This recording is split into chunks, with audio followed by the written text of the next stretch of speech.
世界一面白いアクション RPG、これを目標にゲームを作ります。今回はですね、体験版、年内にね、リリースしたいなと考えている体験版の方がですね、ある程度、一連の流れといいますか、ゲームのスタートから、最後のね、ラスボス倒してクリアみたいなところまでの流れがね、一通り遊べるようになったので、今日はね、ちょっとチートコマンドとか使いながらね、ざっくりと一周この島を回ってみたいと思います。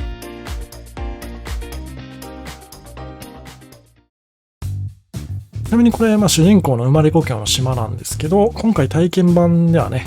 島の先端部分のみを遊べるっていう形になっております。ドラゴンのね、貼り付けみたいなのがある場所が島の一番端っこの部分になってます。で、体験版のスタート地点はこちらの建物ですね。本来島自体はね、こっちの方に、もっと大きくね、広がっているはずなんですが、体験版はね、こっちの端っこ部分、先端部分だけで楽しんでもらうという形になっております。では早速プレイしていってみましょう。ここはまずキャラの選択画面ですね。スキンセレクトになります。キャラごとにね、それぞれ装備が違ってて、こいつは双剣と刀。で、この女の子は片手剣と両手剣。そして最後バイキングは片手斧と両手斧っていうような装備構成になっております。体験版はね、ちょっと装備固定でいこうかなと思っております。じゃあ、よく使ってるね、この女の子のキャラで行ってみたいと思います。ゲームスタート。でちょっとまずね、最初にチートコマンドをね、ちょっと使わせてもらいます。ダメージ、マルチプライヤーオンの10倍10倍。これで今ね、このキャラクターの攻撃力とスタミナ攻撃力がそれぞれ10倍になったので、敵との戦闘をね、さっさと終わらせられるっていう感じの状態になってます。このまま進んでいきまして、まず最初の戦闘がこちらの広場で起こりますね。これチュートリアル用の敵なんでね、左の方にちょっと短い説明文が出てきます。まずロックオン。武器の抜刀と。それからこのゲームね、側撃っていうのと銃撃っていう、強攻撃と弱攻撃みたいな概念があるんで、その操作練習をしてもらうっていう感じですね。長押しすると強攻撃になります。側撃と銃撃の特徴ですね。文章が出ていきます。続いて回避とガードの訓練ですね。この辺もね、簡単なんで、無視したい人は無視できるって形にしようかなと思っています。最後、弾きですね。ガード中に R スティックの入力で弾ける。さあ、これでチュートリアル終わったので、この敵倒すとね、進めるようになります。ご覧のようにね、ゴール地点である、韓流の形状って呼ばれてるね、祭壇があるんですけど、そこがスタート地点から見えてるっていうような、よくあるタイプのレベルデザインですね。これからあそこに行くんだな、みたいなことがここから見て取れるようになっておりますと。それではね、次のステージに行きたいんですが、最初ね、こちらのアーチ状の建物、鉄格子がね、かかってたんですけど、1人目のチュートリアルエネミーを倒すとね、開くようになってます。じゃあ進んでいきましょうか。で、こちらで2人目の敵にね、あいつに気づかれると、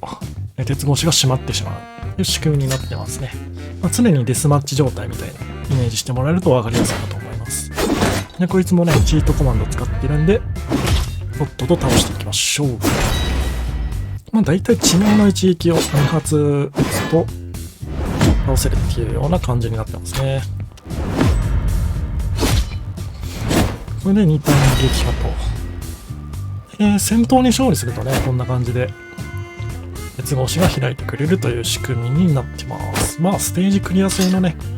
RPG みたいな感じで考えてもらえると分かりやすいかなと思います。ここのね、狭い扉も閉まってたんですけど、今2体目の敵倒したんでね、開いているという状態です。それでは室内進んでいきましょうか。ここからね、ちょっと暗い感じで雰囲気がね、変わってきますと。じゃあ進んでいきまして、3人目の敵と戦うエリアですね。あいつに気づかれると戦闘スタート。また鉄格子が降りてくるという形ですね。こいつもね、チートコード使ってるんで、さっさと倒してあげたいと思います。OK。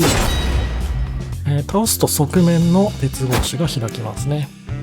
一応これ戻ることもできるようになってますね。特に戻る意味とかはないんですけど、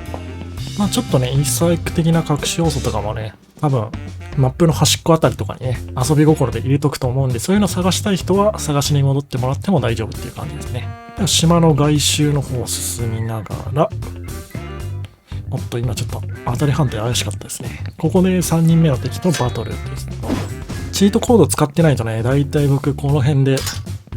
1回落ちちゃいますね。で、3人目倒すとここの小さな鉄格子がまた開いて進めるようになりますと。あ、ごめん、3人目じゃなくて4人目ですね、さっきのが。で、残すはね、5人目のラスボスのみっていう感じで、この辺ね、ちょっと殺風景なんで、なんかいろいろ小物とか配置してね、もっと歩いてて楽しい感じにしたいと思います。さあ、そして遺跡群ですね。ここを抜けるとラスボス5人目との戦闘となります。どこだ？おー、後ろか。あとね、ラスボスをパトロールさせてるんで、たまにね、変なところから出てきたりしますよ。おー。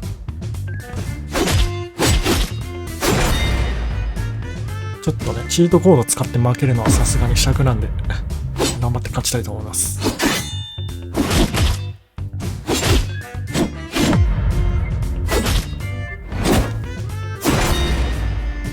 まあこの一連の流れがね、今回作っている体験版となります。まあ本来はね、一回負けてリトライとかっていうのが何回か発生すると思うので、まあ大体20分30分ぐらいかな、遊べる長さになればいいなっていう感じで考えてます。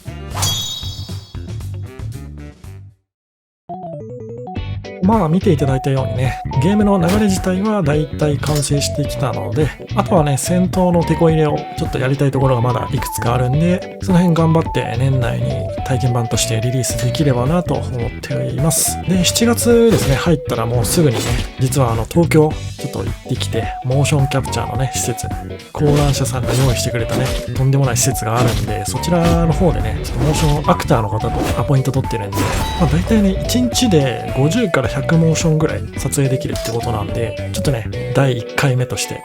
行ってきたいと思います。で、まあ何分初めての経験なのでね、こちらの意図を伝えてスタントしてもらって、それを撮影するっていう形なんでね、その辺もうまくいくかどうかわからないですし、また撮影したデータをね、ちゃんとゲーム内に取り込めるのかっていうところですよね。ゲーム内で使えるクオリティになるのかどうか。で、クオリティ良かったとしても、それをね、うまく店頭に面白く活かせないといけないので、まあ、ちょっと7月はね、その辺も頑張ってみたいなと思います。もしモーションさえあれば、こういう面白い仕組み追加できるんだけどな、みたいなね、ところもたくさんあったりするので、その辺に期待して続報をお待ちいただければと思います。それではね、体験版は Steam で配信予定なので、もしよろしければ Steam のね、ページをリンク貼っておりますので、概要欄から飛んでみてください。ウィッシュリストにね、追加していただくと、体験版リリースした時に通知がいくと思うんで、もしよかったらよろしくお願いします。では今回以上になります。お疲れ様でした。